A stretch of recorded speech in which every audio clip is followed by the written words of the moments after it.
వార్తలు స్వాగతం. ముందుగా ముఖ్యాంశాలు. ఉపాధిలో మహిళా మనులు కుటుంబ జీవనానికి ఆసరా, ఆదర్శంగా స్వయం సహాయక సంఘ సభ్యులు. అగ్ని ప్రమాదాల నివారణపై విద్యార్థులకు అవగాహన కల్పించిన ఆ శాఖ అధికారి షకీవుల్లా. పుంగనూరు యాదవ యువజన సంక్షేమ సంఘ అధ్యక్షుడిగా ఎన్నికైన బాబు యాదవ్. దళితుల సమస్యల పరిష్కారానికి ఈ నెల 22వ తేదీన చెలో కలెక్టరేట్ జయప్రదం చేయాలని పిలుపునిస్తూ పోస్టర్ల ఆవిష్కరణ. వార్తల్లోని వివరాలు. స్థానిక మండల కార్యాలయంలో గ్రీవెన్స్ డే జరిగింది. గ్రామాలలోని ప్రజలు సమస్యలను అర్జీల రూపంలో ఎంపీడీఓకి అందజేశారు. సంబంధిత శాఖ అధికారులకు ఇచ్చి విచారించి సమస్యలను పరిష్కరించాలని సూచించారు. అనంతరం మండల అభివృద్ధి పనులు, నూతనంగా మంజూరైన నీరు ప్రగతి పనులపై MPP Narasimhulu, ZPTC Venkatareddy Yadav, MPDO Lakshmipathi Naidu అధికారులతో చర్చించారు. కార్యక్రమంలో vice MPP Ramachandrareddy, APO Sutluru Srinivasulu, cooption సభ్యుడు Khader Basha, irrigation AE Reddeppareddy, IKP APM Harikrishnareddy, panchayat కార్యదర్శులు తదితర శాఖల అధికారులు పాల్గొన్నారు. మీరు ఊరిలో చేస్తారని అడగండి. వాళ్ళు చేయలేమంటే కూడా అదే రాపించి సర్పంచ్ ద్వారా వాళ్ళు చేసే పరిస్థితి లేదు, మీరు రాపించండి. నెక్స్ట్ ఆల్టర్నేటివ్ మీరు ఎస్సీ గారిని అడగండి, కలెక్టర్ గారిని అడగండి. మేము కూడా అడిగినాం ఎస్సీ గారిని అడిగాను, కలెక్టర్ గారు కూడా అడిగినాను. నేను జన్మభూమి ఎవరు చేసే పరిస్థితి లేదండి. వాళ్ళ పేరుతో వేరే వాళ్ళు చేయాలా, అధికార పార్టీ వాళ్ళు కూడా ఇబ్బంది పడుతున్నారు. మేము చేస్తే మాకు బిల్లు డబ్బులు వస్తాయి లేదు అని, కాబట్టి మీ ప్రోగ్రెస్ చూపించాలంటే కష్టమని అడిగినాను. మీరు చెప్పింది వాస్తవమే, నన్ను ఒప్పుకున్నాడు ఆయన కలెక్టర్ గారు కూడా. మళ్ళీ ఏమైనా ఎస్ఐని అడిగినారు ఎన్నైనా జన్మభూమి కమిటీ లేట్ అవుతుంది సార్ అని చెప్పినారు వాళ్ళు కూడా. కాబట్టి మన మండలంలో కూడా మీరు రెజల్యూషన్, ఇక్కడ ఒక మండల రెజల్యూషన్ కూడా రాద్దాం సార్. జన్మభూమి కమిటీ మెంబర్లు ఎవరు చేసే మీటింగ్ పెట్టండి కావాలంటే. ఇప్పుడు 15 వర్కులు వచ్చినాయి కదా, 15 వర్కులకు సంబంధించినటువంటి జన్మభూమి కమిటీ మెంబర్లు పిలిపించండి. ఎవరన్నా చేసేటువంటి చేయండి, మాకేం అబ్జెక్షన్ లేదు. చేయలేని పరిస్థితుల్లో మేము చేయలేమని చెప్తే ఆల్టర్నేటివ్ అని వెతుకుతాం కదా. రేపు మార్నింగ్ మరి గౌరవ జడ్పీ సభ్యులు ఇచ్చిన సూచనల మేరకి రేపు మార్నింగ్ 10 గంటలకి 7 పంచాయతీస్ రాగానిపల్లి, మోదుగులపల్లి, వనమల దిన్నె, వేలందొడ్డి, గుడిసెబండ, సింగిరిగుంట, సుగాలిమిట్ట అండ్ నెక్కుంది గ్రామ పంచాయతీలకు సంబంధించినటువంటి జన్మభూమి కమిటీ సభ్యుల్ని ప్లస్ సర్పంచుల్ని, ఆ సంబంధిత ఎంపీటీసీలని హాజరుపరచండి. మాట్లాడదాం, ఇక్కడ నేరుగా డిస్కస్ చేద్దాము. మరి గౌరవ జడ్పీటీసీ గారు, ఎంపీపీ గారు ఉంటారు, ఏఈ గారు ఉంటారు, నేను ఉంటాను, మీరు ఉంటారు. వాళ్ళ అభిప్రాయం నేరుగా తీసుకొని రికార్డ్ చేసుకుని వాళ్ళ సంతకాలు తీసుకొని మన జడ్పీసీ గారు చెప్పినట్టుగా దాన్ని కలెక్టర్ గారికి, ఎస్సీ గారికి, సంబంధిత శాఖల అధికారులకు అందరికీ కూడా పంపించేసి మనం తర్వాత ఏం చర్యలు తీసుకుని ఆల్టర్నేటివ్ కూడా ఆలోచిద్దాం. పాజిటివ్గానే కదా, ఒకవేళ వాళ్ళు చేస్తామంటే ఏదో జరగని మనకి అబ్జెక్షన్ లేదు. ఈ ప్రభుత్వం వారు పక్షోత్సవాలను పెట్టిన తర్వాత మనకు ఇది 2వ పక్షోత్సవం జరుగుతోంది. ఈ నెల 15 నుంచి 30 వరకు కూడా సార్ ప్రభుత్వం గుర్తించిన 10 ప్రాధాన్యత శాఖల మీద శాఖల వారీగా టార్గెట్స్ ఫిక్స్ చేసుకొని ఈ నెలాఖరులోగా మనం గ్రౌండ్ చేయాలనేది మనకు నిర్దేశించినారు సార్. దాంట్లో నీరు ప్రగతి కింద 15 వర్కులు, మరి పంట సంజీవిని కింద 385, మరి మన హార్టికల్చర్ ప్లాంటేషన్ కింద అడిషనల్ అదనంగా తీసుకురావాల్సిన యాకరేజ్ మొత్తము హార్టికల్చర్ వాళ్ళు 1729, మరి డిఆర్డిఏ వాళ్ళు 509, మరి డ్వామా వాళ్ళు 350 ఎకరాలకు నిర్దేశించారు. అదేవిధంగా ట్రిప్ వేయడానికి 733 ఎకరాలను, స్వచ్ఛ పంచాయతీలు తయారడానికి 22 పంచాయతీలు పూర్తిగా స్వచ్ఛ పంచాయతీ కావాలని, ఐహెచ్ఎల్స్ కట్టడానికి 305 ఆర్డబ్ల్యూఎస్ వారికి, 328 ఎన్ఆర్జీఎస్ వాళ్ళకి ఇచ్చారు సార్. అదేవిధంగా సీసీ రోడ్లు 2.66 కిలోమీటర్ల దూరం మనం వేయాలనేది నిర్దేశంగా ఇచ్చారు మనకు. అదేవిధంగా అవెన్యూ ప్లాంటేషన్ కూడా 13,200 మొక్కలు నాటాలనేది కూడా మన నిర్దేశంగా ఇవ్వడం జరిగింది. హౌసింగ్ కింద 209 ఇండ్లు స్టార్ట్ చేయాలని, అందరూ 80 ఇండ్లు పూర్తి చేయాలని కూడా మనకి ఇవ్వడం జరిగింది సార్. మళ్ళీ వివిధ కార్పొరేషన్ల కింద కూడా టార్గెట్స్ ఇచ్చి వీటన్నింటిని కూడా ఈ 15 రోజుల లోపల వీళ్ళంటి వరకు గ్రౌండ్ చేయాలనేది కూడా మన నిర్దేశం బాగున్నాయి సార్. ఇది 299 ఇండ్లు 50 ఇండ్లు కట్టమనంటే ఆ 299 ఎవరు శాంక్షన్ ఇచ్చినారు? 50 నుండి ఎవరు స్టార్ట్ చేసుకోవాలా? స్టార్ట్ చేస్తే బిల్లులు వస్తాయా? హౌసింగ్ వాళ్ళని ఉండి దాన్ని పలానా శాంక్షన్ వచ్చినాయి పలానా స్టార్ట్ చేయమని అంటే చెప్తాము, చేసి కట్టుకుంటారు కూడా, ఇల్లు కట్టుకోవడానికి ఇబ్బంది లేదు. అది ఎవరికి నా లిస్ట్ 299 లిస్ట్ ఇస్తే చెప్తాం సార్. 299 మంది ఎవరికి వచ్చినాయో, అది జెన్యూన్గా వచ్చినాయా లేకపోతే బోగసా, అది ఏమైనటువంటిది దాన్ని చర్చకి పెడితే తెలుస్తుంది. సర్పంచ్ని సెక్రటరీని పిలిపించండి, ఆ లిస్ట్ చదవండి, జెన్యూన్గా ఉన్న వాళ్ళకా లేని వాళ్ళకా, ఒకవేళ జెన్యూన్ ఉండే వాళ్ళకపోతే మనం కూడా ఎంకరేజ్ చేసి కట్టుకోముందాం. అది ఒకటి సార్. ఇంక తర్వాత ప్లాంటేషన్ అంటున్నారు, తాగేదానికే నీళ్ళు లేక ఇబ్బంది పడతాడు. వర్షాలు ఏడ చెట్లు నాటింది, ఇప్పుడు చెట్లు నాటితే బతుకుతాయా? అంటే ఇప్పుడు నాటితే వర్షాకాలంలో పడిపోతాయి సార్. ఇప్పుడు కాదు సార్, వర్షం పడిన తర్వాత నాటితే అర్థమంది పర్వాలేదు సార్. మీరు ఇప్పుడు నాటితే తాగేదానికే నీళ్ళు లేక అలాడుతున్నారు. ఎక్కడ చెట్లు నాటిది, నాటిన ప్రయోజనం ఉందా? వాళ్ళు కూడా గ్రౌండ్ రియాలిటీస్ కనుక్కోవాలి, తెలుసుకోవాలి సార్. ఊరికే మనం టార్గెట్లు చేసేయండి అంటే యాడ్ అవుతుంది. ఇంకా ఇవి అంటున్నారు సార్, అదే ఇవి పంట సంజీవులు బాగా వర్షం లేక గట్టి అయిపోయింది. కూలీలకి పనిచేసి అన్ని టార్గెట్ చేయాలంటే చేసే పరిస్థితి లేదు. చేయాలంటే దొంగ మార్గాల్లో చేయాలి. దొంగ మార్గాలు చేయాలంటే అది మంచిది కాదు, మనం ఎన్నుకోవాలి ఆ పద్ధతిలో. లేబర్ కూడా ఇప్పుడు ఉండదాంట్లో లేదు, అట్టా ఇట్టా పోతా ఉన్నారు. అంత అనుకున్నంత మొబిలైజేషన్ కావడం లేదు. అది కావడం గిట్టుబాటు కూడా కావడం లేదు. 190 రూపాయలు మీరు కూలి పట్టిస్తే బయట 300-350 ఇస్తా ఉన్నారు. మగవాళ్ళకి పోతే 400 ఇస్తున్నారు సార్.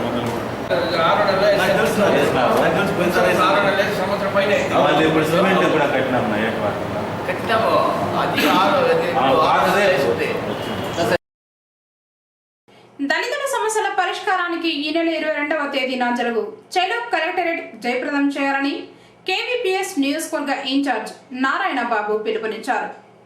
పుంగనూరు పట్టణంలో కేవీపీఎస్, వికేఎస్, సిఐటియు ఇతర సంఘాల ఆధ్వర్యంలో చలో కలెక్టరేట్ వాల్ పోస్టర్లను ఆవిష్కరించారు. కార్యక్రమంలో కేవీపీఎస్ మండల కన్వీనర్ అడ్వకేట్ శ్రీనివాస్, నారాయణ బాబులు మాట్లాడుతూ దళితుల సమస్యలపై చర్చించడంలో గాని పరిష్కరించడంలో పాలకులు, అధికారులు నిర్లక్ష్యం వహిస్తున్నారని, అందుకు నిదర్శనం ఎస్సీ ఎస్టీ మానిటరింగ్ సమావేశాలు ప్రతి నెల జరగకపోవడం, అరాకొరగా జరిపిన అంశాల వారీగా చర్చించకపోవడం, అధికారులు సమావేశాలకు హాజరు కాకపోవడం, చర్చించిన అంశాలు దళిత ప్రజలకు చెప్పకపోవడం, ఇవన్నీ జరుగుతున్నాయని ప్రభుత్వాన్ని విమర్శించారు. ప్రభుత్వ, ప్రైవేట్ సంస్థల్లో రూల్ ఆఫ్ రిజర్వేషన్స్ అమలు చేయడం లేదన్నారు. ఎస్సీ ఎస్టీ సప్లాన్ నిధులు దళిత వాడల్లో ఖర్చు చేయడం లేదని, రాష్ట్ర ప్రభుత్వం బ్యాక్లాగ్ పోస్టులు భర్తీ చేయడం లేదన్నారు. 2013 భూసేకరణ చట్టం అమలు చేయడం లేదన్నారు. చదువుకున్న నిరుద్యోగులకు ఉపాధి అవకాశాలు కల్పించడం లేదని ఆవేదన వ్యక్తం చేశారు. కేవీపీఎస్ పోరాట ఫలితంగా ఏర్పడిన జస్టిస్ ఉన్నయ్య కమిషన్ పర్యటించి 106 రూపాల్లో కుల వివక్షను గుర్తించి ఆ వివక్ష రూపాలను రూపుమాపాలని జీవోలను కూడా విడుదల చేసిందన్నారు. డివిజన్, మండల స్థాయిలో విజిలెన్స్ మరియు మానిటరింగ్ కమిటీలు ప్రతి నెల జరపాలని, వివక్ష రూపుమాపాలని, నిర్మూలనకు కృషి చేయాలని ఎన్నిసార్లు ప్రభుత్వానికి విన్నవించినా పట్టించుకోవడం లేదన్నారు. ఇకనైనా దళితుల సమస్యలపై సమగ్ర విచారణ జరపాలని ప్రభుత్వాన్ని డిమాండ్ చేశారు. పై సమస్యల పరిష్కారానికి 22వ తేదీన చిత్తూరు కలెక్టరేట్ ఆఫీసుకు దళితులు, గిరిజనులు తరలి రావాలని పిలుపునిచ్చారు. కార్యక్రమంలో కృష్ణా జట్టి, రామలింగప్ప, శ్రీనివాస్, నరసింహులు, అమరనాథ్, జగదీష్, వెంకటరమణ, కృష్ణ, రాజేంద్ర, శ్రీరాములు, మల్లి, రాంబాబు, మునిరాజా, రాజేష్ తదితరులు పాల్గొన్నారు.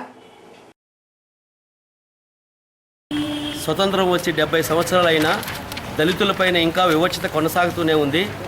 అన్ని మండలాల్లో కూడా గ్రామీణ ప్రాంతాల్లో ఉన్న దళితులకి ఆలయ ప్రవేశం లేదు. అలాగే ఇప్పటికీ కటింగ్ చేయడం లేదు. ఈ నీటి వివక్షత కూడా ఉంది. అట్లాగే అనేక సమస్యలు ప్రతి అడుగున దళితులకు వివక్ష జరుగుతూ ఉంది. ఈ సందర్భంగా దళితులకు భూములు ఇవ్వాలని చెప్పని, అలాగే అనేక సంక్షేమ పథకాలు అమలు చేయాలని చెప్పని ఎస్సీ ఎస్టీ మానిటరింగ్ కమిటీ సమావేశంలో దళితుల గురించి అంశాల వారీగా చర్చించి ఆ నిర్ణయాలు చేయాలని చెప్పనేసి ఈ సందర్భంగా మేము డిమాండ్ చేస్తున్నాం. 22వ తారీఖున రాష్ట్ర వ్యాప్తంగా జరుగు జిల్లా కలెక్టరేట్ల ధర్నాకు సంబంధించి అన్ని మండలాల్లో ఉన్న దళితులందరూ కూడా కలెక్టరేట్కి వచ్చి తమ సమస్యలపై అర్జీలు తీసుకుని రావాలని చెప్పని కోరుతా ఉన్నాం. కాబట్టి ప్రభుత్వం ఇమీడియట్గా స్పందించి కలెక్టర్ గారు, మండలాధికారి, ఎంఆర్ఓ, ఎంపీడీఓ ఏదైతే దళితుల సంక్షేమం గురించి పదే తెలుగుదేశం ప్రభుత్వం, బీజేపీ ప్రభుత్వం చెప్తా ఉందో ఆ దళితుల అభివృద్ధి జరగడం లేదు. పేపర్లకే పరిమితం అవుతా ఉంది అభివృద్ధి అనేది. కింది స్థాయిలో చర్చించడం లేదు, అభివృద్ధి జరగడం లేదు. నిరుద్యోగులకు భృతి ఇస్తామని చెప్పి 3 సంవత్సరాలు అయిపోయింది, ఇంకా 2 సంవత్సరాలు, 1 సంవత్సరం తర్వాతనే నిరుద్యోగ భృతి ఎప్పుడు ఇస్తారు? అట్లాగే భూములు, దళితుల భూములంతా లాక్కుంటా ఉన్నారు. ఇంతవరకు దళితులకి భూములు ఇస్తామని చెప్పి ఎన్నికల్లో చెప్పారు. పక్కనే ఉన్న తెలంగాణ రాష్ట్రంలో దళితులకు 3 ఎకరాల భూమి ఇస్తా ఉంటే మన చిత్తూరు జిల్లాలో ఒక్క దళితులకు కూడా భూమి ఇవ్వలేదు. నిరుద్యోగులకు బ్యాక్లాగ్ పోస్టులు, ఉద్యోగ ఉపాధికి అవకాశాలు కల్పిస్తామంటాం. బాబు వస్తే జాబ్ వస్తుందన్నారు. ఇప్పుడు జాబులు రాకపోగా ఉన్న ఉద్యోగాలన్నీ పెరికేస్తూ ఉన్నారు అనేక సంస్థల్లో. కాబట్టి ఎన్నికల్లో తెలుగుదేశం ప్రభుత్వం, బీజేపీ ప్రభుత్వం ఏమైతే చెప్పిందో దళితులకి అవన్నీ కూడా అమలు చేయాలని చెప్పని, రాబోయే రోజుల్లో దళితుల పట్ల వివక్ష లేకుండా ప్రభుత్వం చేయాలని చెప్పనేసి మేము ఈ సందర్భంగా తెలియజేస్తున్నాం. గ్రామాన కేవీపీఎస్ కుల వివక్షత వ్యతిరేక పోరాట కమిటీ తరఫున తిరిగి దళితుల సమస్యలను ఒక అజెండాగా తీసుకొచ్చి రాజకీయ చర్చ చేసి దళితుల అభివృద్ధికి కేవీపీఎస్, వ్యవసాయ కార్మిక సంఘం, సిఐటియు, అనేక ప్రజా సంఘాల ఆధ్వర్యంలో అంబేద్కర్ సంఘం, మాల మహానాడు, అన్ని ప్రజా సంఘాలని కలుపుకొని రాబోయే రోజుల్లో దళితుల అభివృద్ధి కోసం పోరాడతామని చెప్పి ఈ సందర్భంగా ప్రజలకు విజ్ఞప్తి చేస్తున్నాం. అందరూ కూడా చిత్తూరు 22వ తారీఖున కలెక్టర్ ఆఫీస్కి రావాలని చెప్పి కోరుతా ఉన్నాం. చిత్తూరు జిల్లాలో ఈ నెల 22వ తారీఖున ఈ ప్రజా సమస్యలపైన నిరంతర పోరాటం చేసే కుల వివక్ష పోరాట సమితి అయితేనేమి, ఎస్సీ ఎస్టీ బీసీలు అయితేనేమి అనేక సమస్యలపై నిరంతరం కృషి చేస్తూ ఈ సమస్యల పరిష్కారం కోసం, కుల వివక్ష లేని సమాజం కోసం ప్రతి ఒక్కరూ కలెక్టరేట్ను 22వ తేదీన తమ సమస్యలపై పోరాడి అందరూ ఈ పోరాటంలో కుల వివక్ష పోరాట సమితి ప్రత్యేక పాత్ర పోషిస్తుంది. కాబట్టి ప్రతి ఒక్కరూ ఈ సమస్యలపైన, దళితులపైన అయితేనేమి, ఎస్సీలపైన అయితేనేమి, బీసీలపైన ప్రతి ఒక్కరూ స్పందించి సమాజం కోసం ప్రతి ఒక్కరూ పాటుపడాలని, మన సమస్యలపై మెమొరాండంని ఇవ్వాలని ప్రభుత్వానికి 22న ప్రతి ఒక్కరూ కదిలి రావాలని కోరుకుంటున్నాం. ఈరోజు రాష్ట్రంలో అనేక రాజకీయ పార్టీలు దళితుల పట్ల అభివృద్ధి చేయాలని రకరకాల కార్యక్రమాలు రూపొందించినా కానీ అవి అభివృద్ధి చేయక అమలులో జాప్యం జరిగి దళితులు వెనకనే ఉన్నారు. మనకి స్వతంత్రం వచ్చి ప్రయోజనం లేదు, దళితులకు మాత్రం స్వతంత్రం లేదు, ధనికులకు, అగ్రకులాల వారికే దీంట్లో స్వతంత్రం వచ్చింది మేము అనుకుంటున్నాము. ఇది కాకపోతే అధికారులు SC ST monitoring committee meeting అని అభివృద్ధి చేస్తామని ప్లాన్లని వాళ్ళు రికార్డు కోసమే చేస్తున్నారు కానీ దళితుల పెద్ద స్థితితో చేయలేదు. కావున గ్రామాన కేవీపీఎస్ తరఫున కమిటీలు ఏర్పాటు చేస్తాము. ఈ కమిటీల ద్వారా దళితులను చైతన్యం చేసి రాబోయే 22వ తారీఖున సెలవు కలెక్టరేట్ని విజయవంతం చేసి అక్కడి నుండి దళితులు జరిగే సమస్యలపైన పోరాటం ఉధృతం చేస్తామని కేవీపీఎస్ తరఫున తెలియజేస్తున్నాం. ఫిజియోథెరపీ కార్యక్రమాన్ని సద్వినియోగం చేసుకోవాలని డాక్టర్ దేవి, రీసోర్స్ పర్సన్ బిందులు కోరారు. సోమవారం ఎంఆర్సీ కార్యాలయ ఆవరణంలో భవితా భవనంలో ఫిజియోథెరపీ జరుగుతుంది. నడవలేని, కూర్చోలేని పిల్లలకు ఫిజియోథెరపీ నిర్వహించడం జరుగుతుందని, అదేవిధంగా ఆపరేషన్లు చేయాల్సిన పిల్లలకు ఉచితంగానే ఆపరేషన్లు చేయించడం జరుగుతుందని తెలిపారు. ఇప్పటి వరకు 25 మంది ఫిజియోథెరపీ చేయించుకుంటున్నారని, ఈ అవకాశాన్ని ఉపయోగించుకోవాలని కోరారు. ఐఏఆర్స్లో ప్రతి సోమవారం ఫిజియోథెరపీ జరుగుతుందండి. దాదాపుగా 15 నుంచి 25 మంది వస్తున్నారు ఫిజియోథెరపీకి. ఇప్పుడు వస్తున్న పిల్లల్లో చాలామంది ఆపరేషన్ చేయించినాము, ఇతను కూడా 3కి ఆపరేషన్ చేయించినాము. సో ఇలాంటి పిల్లలు గత 5 సంవత్సరాల నుంచి ఐఏఆర్స్లో ఫిజియోథెరపీ క్యాంప్స్ అనేది నిర్వహించబడుతుంది. కాబట్టి ఇంకా తెలియని వాళ్ళు చాలామంది ఉన్నారు. ఈ కేసీటీవీ ద్వారా చూసి వచ్చిన వాళ్ళు కూడా చాలామంది ఉన్నారు. కాబట్టి చాలామంది తెలియని వాళ్ళు కూడా తెలుసుకొని ఇక్కడికి వచ్చినట్టు వస్తే ఆపరేషన్ నీడ్ ఉండే పిల్లలకి బర్డ్స్ హాస్పిటల్కి పంపించి ఫ్రీగా వాళ్ళకి ఆపరేషన్ కూడా చేయిస్తాము.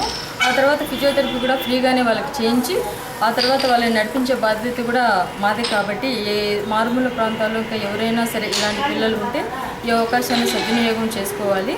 అలాగే ఇక్కడికి వస్తున్న ఫిజియోథెరపీ పిల్లల్లో చాలామంది మౌనిక కానీ, ఇంకా మౌనిక, విష్ణు అలాంటి పిల్లలు ఇంతవరకు కూర్చోకున్న కూడా ఉన్నారు. ఇప్పుడు బాగా నడిచేసి స్కూల్లో, మామూలు స్కూల్లో కూడా జాయిన్ చేయాలని అనుకుంటున్నారు వాళ్ళ పేరెంట్స్ కూడా.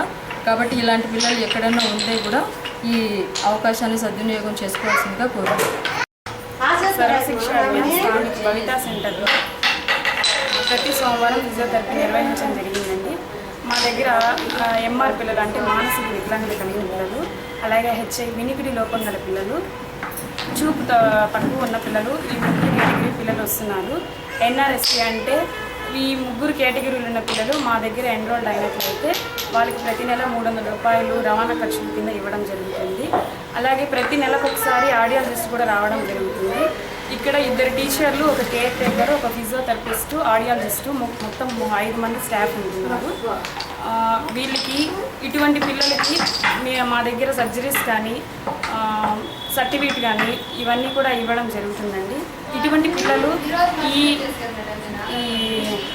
ఏదైనా లోపం ఉన్నట్లయితే మా దగ్గర కానీ వచ్చినట్లయితే మేము వాళ్ళకి సహాయం అందించడం జరుగుతుంది. ఎన్ఆర్ఎస్టీ పిల్లలు మా దగ్గర 18-19 మంది వస్తున్నాయండి. అగ్ని ప్రమాదాలు జరిగేటప్పుడు జాగ్రత్తతో పాటు అవగాహన ఉండాలని అగ్నిమాపక అధికారి షఫీవుల్లా సూచించారు. సోమవారం పట్టణంలోని వికాస్ ఇంగ్లీష్ మీడియం స్కూల్ విద్యార్థులకు అగ్ని ప్రమాదాలు జరిగినప్పుడు ఏ విధంగా జాగ్రత్తలు తీసుకోవాలో అవగాహన కల్పించారు. అగ్ని ప్రమాదాల గురించి తెలపడం, అగ్ని ప్రమాదాలు జరిగితే ఎట్లా ఎదుర్కోవాలి, అగ్ని ప్రమాదాలు జరగకుండా ఎట్లా చూసుకోవాలనే ఉద్దేశం ఇది. మా ఇళ్ళలో కానీ, ఊళ్ళో కానీ, స్కూల్లో కానీ ఏదన్నా అగ్ని ప్రమాదాలు జరిగితే ఎట్లా ఎదుర్కోవాలా, జరుపుకోకుండా ఎట్లా చూసుకోవాలని చాలామందికి తెలియదు. దాంట్లో గురించి తెలుపుతామని మేము ఈ కార్యక్రమం ఈ స్కూల్ అందు పెట్టుకున్నాము. ఎక్కువ గ్యాస్ ఫైర్లే ఇళ్ళలో జరుగుతూ ఉంటాయి. దాంట్లో తీసుకోవాల్సిన జాగ్రత్తలు ఏమంటే, ముఖ్యంగా గ్యాస్ ఉండే రూములో అంటే వంటింట్లో ఫ్రిడ్జ్ ముఖ్యంగా పెట్టకూడదు. ఇంకొకటి, మీరు వంట చేసేటప్పుడు ముఖ్యంగా ఆడవాళ్ళు కొంగు గట్టిగా పెట్టుకోవాలా. ఊరికే చేస్తూ ఉంటారు, టీవీ చూసుకుంటూ ఉంటారు, అట్లే పోతూ ఉంటారు, వస్తూ ఉంటారు. అవన్నీ అట్లా కేర్లెస్గా ఉండకూడదు. మరీ ఒకటి, వంట అయిపోతానే ఇమ్మీడియట్గా గ్యాస్ ఆఫ్ చేసేది నేర్చుకోవాలి. మరి ఒకటి, ఫ్రిడ్జ్ ఎందుకు పెట్టకూడదు అనుకున్నాను అంటే, మీరు ఏమన్నా గ్యాస్ లీక్ అయితే గ్యాస్ అట్లే రూమ్లో ఉంటుంది. ఫ్రిడ్జ్ అనేది ఎట్లంటే ఆన్ ఆఫ్ అవుతూ ఉంటుంది. ఆన్ ఆఫ్ అయినప్పుడు స్పార్క్ వస్తుంది, దానివల్ల అగ్ని ప్రమాదం, అందుకు పెట్టకూడదు అంటాం.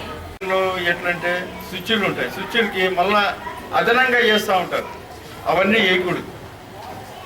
ఒకటే పెట్టాలా చేయాలి. దానివల్ల ఎక్కువ లోడ్ ఏమవుతుంది అంటే మళ్ళీ స్పార్క్ వస్తుంది, ఫైర్ అవుతూ ఉంటుంది. On the stove. Sometimes due to stove problem or what problem I don't know, you have that on and off sound tuck smell you have. So there is a problem of what? Is there any problem? Problem అంటే మంట వస్తూ ఉంటుందా, Like flame వస్తూ ఉంటుందా, but sound. వచ్చే పని regulator of చేసేసేయండి. So why? What is the అది reason for మీ that? అక్కడ బర్నల్ ప్రాబ్లం ఉంటుంది. Stove problem. ఈ ఫస్ట్ ఎయిడ్ ఫైర్ ఫైటింగ్ అంటారు, దానికి ఎట్లా ఆఫ్ చేయాలనేది ఇది CO టెస్టింగ్ మెషిన్. ఇది ఓన్లీ గ్యాస్ ఉంటుంది, ఇది గ్యాస్ వలన ఆర్పడం ఎట్లా.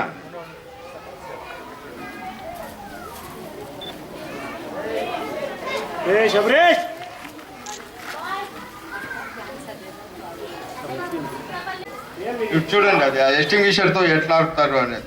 చెయ్యి.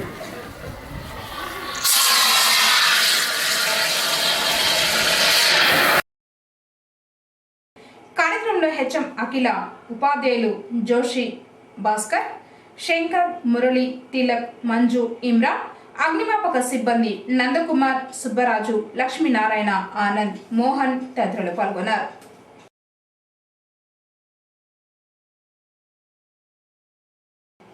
పుంగనూరు యాదవ యువజన సంక్షేమ సంఘ అధ్యక్షుడిగా బాబు యాదవ్ ఎన్నికయ్యారు.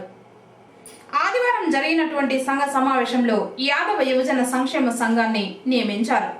అధ్యక్షులుగా బాబు యాదవ్, ఉపాధ్యక్షులు శ్రీనాథ్ యాదవ్, కార్యదర్శి ఓ వెంకటరెడ్డి యాదవ్, సహాయ కార్యదర్శి జి వెంకటరెడ్డి యాదవ్, గౌరవ అధ్యక్షులుగా ద్వారక సునీల్ యాదవ్, జయకుమార్ యాదవ్, సభ్యులు సుబ్రహ్మణ్యం, నారాయణ, ఓం ప్రకాష్, దొరబాబు, నేత్ర ప్రకాష్, రాము, రవికుమార్, అమర్నాథ్లు ఎంపికయ్యారు. ఈ సందర్భంగా బాబు యాదవ్ మాట్లాడుతూ, నాపై నమ్మకం ఉంచి యాదవ యువజన సంక్షేమ సంఘానికి అధ్యక్షునిగా ఎన్నిక చేయడంపై ఆనందం వ్యక్తం చేస్తూ జడ్పీటీసీ వెంకటరెడ్డి యాదవ్, ఉమాపతి యాదవ్, సుబ్బన్న యాదవ్, చంద్రారెడ్డి యాదవ్, రామచంద్ర యాదవ్లకు కృతజ్ఞతలు తెలిపారు. సంఘ అభివృద్ధికి కృషి చేస్తానని పేర్కొన్నారు.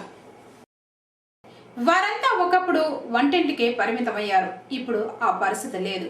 పొదుపు సంఘాలలో సభ్యులుగా చేరారు. పొదుపు చేయడంతో పాటు వివిధ రంగాలపై ఉచిత శిక్షణ పొంది స్వయం ఉపాధిలో రాణిస్తున్నారు. నెలకు చెప్పుకోదగిన ఆదాయాన్ని గడిస్తూ రుణాలు తిరిగి చెల్లిస్తున్నారు. పిల్లల చదువులకు, కుటుంబ పోషణలో ఎలాంటి ఆర్థిక ఇబ్బందులు లేకుండా జాగ్రత్త పడుతున్నారు. పుంగనూరు పట్టణంలో మెప్మా ఆధ్వర్యంలో 856 స్వయం సహాయక సంఘాలను ఏర్పాటు చేయగా 8434 మంది సభ్యులుగా ఉన్నారు. ఈ 4 ఏళ్లలో నూతనంగా రుణాలు పొందడం, తీసుకున్నవి తిరిగి చెల్లించిన సంఘాలకు కలిపి 1324 సంఘాలకు 48.33 కోట్లు రుణాలుగా అందించారు.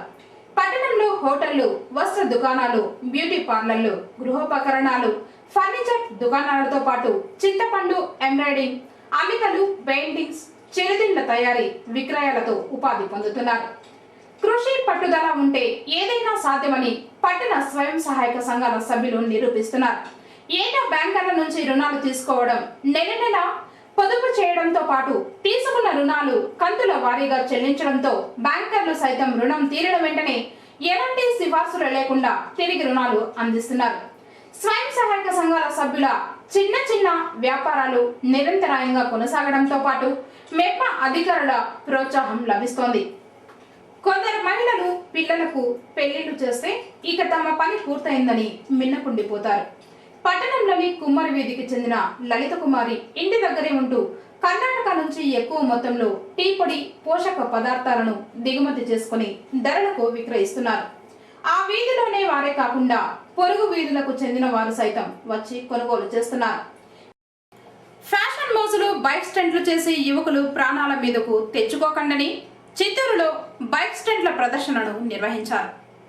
చిత్తూరు నగరంలోని కట్టమంచి సమీపంలో ప్రైవేటు వ్యక్తులు బైక్ స్టంట్ ప్రదర్శనను ఏర్పాటు చేశారు. ద్విచక్ర వాహనాలను ఎలా నడపాలి, ప్రమాదాలను ఎలా నివారించాలి, బైక్ స్టంట్ వల్ల వచ్చే ప్రమాదాలను యువతకు తెలియజేయడానికి నిర్వాహకులు రామచంద్ర ఈ ప్రదర్శనను ఏర్పాటు చేశారు. బైక్ స్టంట్లు కేవలం విన్యాసాలకే పరిమితం చేయాలని, బెట్టింగ్లకు వెళ్లి ప్రాణాలపైకి తెచ్చుకోవద్దనే సందేశాన్ని ప్రదర్శన ద్వారా స్టంట్ మాస్టర్లు విన్యాసాల రూపంలో తెలియజేశారు.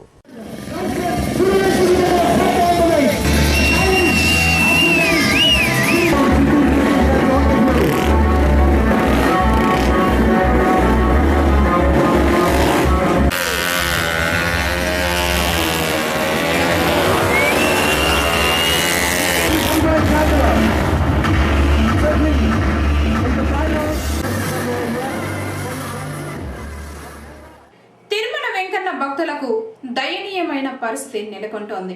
ఇప్పటికీ దళారుల మోసాలకు బెంబేలెత్తిపోతున్న భక్తులు గత కొద్ది కాలంగా టీటీడీ అధికారులు అమలు చేస్తున్న అనాలోచిత విధానాలు తిరుమల సందర్శించే భక్తులను గందరగోళానికి నెట్టేస్తోంది. తిరుమలలో అడుగు పెడుతూనే ఎప్పుడెప్పుడా కలియుగ ప్రత్యక్ష దైవం శ్రీ వెంకటేశ్వర స్వామి వారి సాక్షాత్కారమని ప్రతి భక్తుడు పరితపిస్తాడు. నిజమే అనుకోండి. అయితే టీటీడీ అధికారుల పుణ్యమా అని భక్తుల్లో ఆ భావన పోయి అనాలోచిత నిర్ణయాల పరంపర నేపథ్యంలో అసలు స్వామివారి దర్శనం ఉందా, దర్శనానికి అనుమతిస్తారా, ఇంతకీ ఏ నిబంధనను అనుసరించి తిరుమలలో అడుగు పెట్టాలి అనే ప్రశ్నలు, సందేహాలు భక్తులను తొలచివేస్తున్నాయి.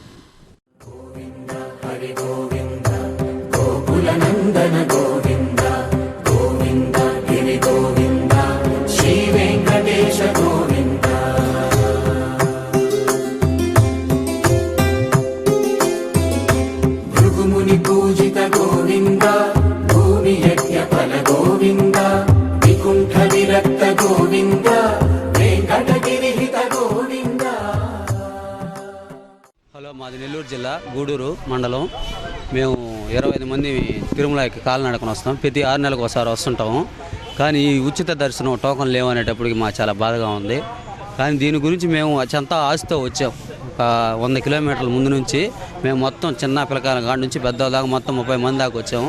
ఈ దర్శనం లేదనేది మాకు ఇప్పుడే తెలిసింది. మాకు దీని మీద గబాన్ అవుతుంది కదా, ఒక లడ్డు వస్తుంది అని అంచుతాను మేము పోతున్నాము. ఇది లేదన్నప్పుడు మాకు చాలా బాధగా ఉంది. తిరుమలకు భక్తుల సంఖ్య బాగా పెరుగుతోంది. దీనికి తగ్గట్టుగానే తిరుమల దివ్యక్షేత్రంలో భక్తులకు సౌకర్యాలు కూడా మెరుగుపడ్డాయి. అందుబాటులో ఉన్న సౌకర్యాలు మంచి ఫలితాలనే ఇస్తున్నా రద్దీ రోజుల్లో సౌకర్యాల కొరత భక్తులను ముప్పు తిప్పలు పెడుతోంది. అయినా ఏ భక్తుడిలోనూ భక్తిభావం సడలదు. ఈ వ్యయ ప్రయాసలన్నీ 2 క్షణాల స్వామివారి దర్శనంతో తొలగిపోతాయి. అదే వెంకన్న మహిమ. ఆయనపై భక్తులకున్న భక్తి పారవశ్యం.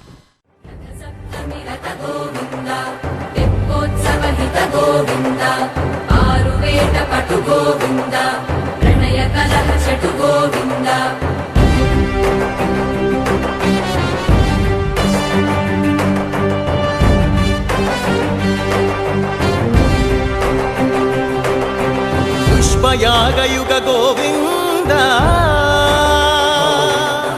పుణ్యప్రపూర్ణ గోవింద. శ్రీవారి ఆలయం నిత్య కళ్యాణం పచ్చతోరణంగా కనిపిస్తుంది. దీనికి తోడు తిరుమలలో అశేష భక్తజన సందోహం అలంకరణగా ఉంటుంది.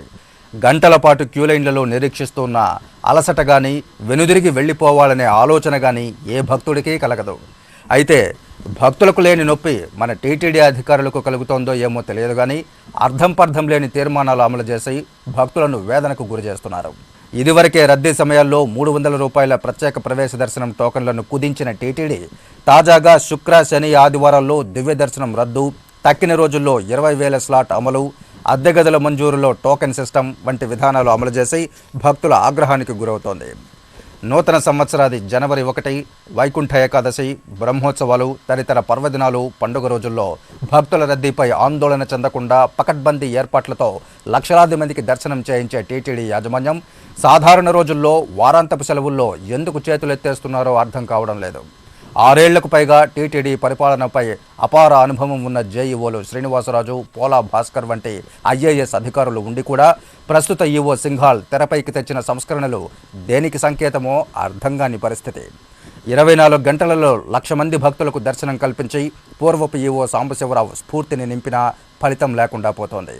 శుక్ర, శని, ఆదివారాల్లో దివ్య దర్శనం రద్దు, మిగిలిన 4 రోజుల్లో స్లాట్ పద్ధతిన దివ్య దర్శనం చూస్తూ ఉంటే సౌకర్యవంతమైన దర్శనం మాట దేవుడెరుగు, అసలు కొండకే రావద్దని పరోక్షంగా చెబుతున్నట్లుంది.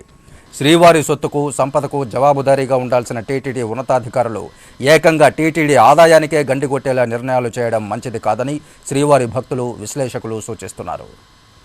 టీటీడీ నిర్ణయం తీసుకోవడం మటుకు ఇది చాలా వరకు భక్తులు వ్యతిరేకిస్తున్నారు. దీన్ని టీటీడీ ఈవో వారు, పెద్దవాళ్ళందరూ దీన్ని మళ్ళీ పునరుద్ధరించి దీన్ని ఆలోచించాలని భక్తులు కోరుకుంటున్నారు. ఇలాంటి రోజుల్లో ముఖ్యమైన రోజుల్లో రద్దు చేయడము, వీఈపీలని వాళ్ళందరూ మటుకు వాటిలాంటివి ఏవి చేయకుండా ఇలాంటి వాటిని నడిచి వచ్చే భక్తులు, ఎన్నో కోరికల మీద నడిచి వచ్చే భక్తులను మటుకు రద్దు చేయడము, 3 రోజుల్లో, వారంలో 3 రోజులు రద్దు చేయడము, నడిచి ఎక్కడి నుంచో వచ్చి ఎన్నో మొక్కుకొని వచ్చిన వాళ్ళని రద్దు చేయడం అనేది ఇది భావ్యం కాదు. ఈ టీడీ మళ్ళీ పునరాలోచించుకోవాలని భావిస్తున్నాను. వార్తలు ముగించే ముందు ముఖ్యాంశాలు మరోసారి. ఉపాధిలో మహిళా మనులు, కుటుంబ జీవనానికి ఆసరా, ఆదర్శంగా స్వయం సహాయక సంఘ సభ్యులు. అగ్ని ప్రమాదాల నివారణపై విద్యార్థులకు అవగాహన కల్పించిన ఆ శాఖ అధికారి షకీవుల్లా. పుంగనూరు యాదవ్ యువజన సంక్షేమ సంఘ అధ్యక్షుడిగా ఎన్నికైన బాబు యాదవ్. దళితుల సమస్యల పరిష్కారానికి ఈ నెల 22వ తేదీన చెలో కలెక్టరేట్ జయప్రదం చేయాలని పిలుపునిస్తూ పోస్టర్ల ఆవిష్కరణ. తిరిగి కేసీటీవీ వార్తలతో మళ్ళీ కలుసుకుందాం. అందరికీ నమస్కారం.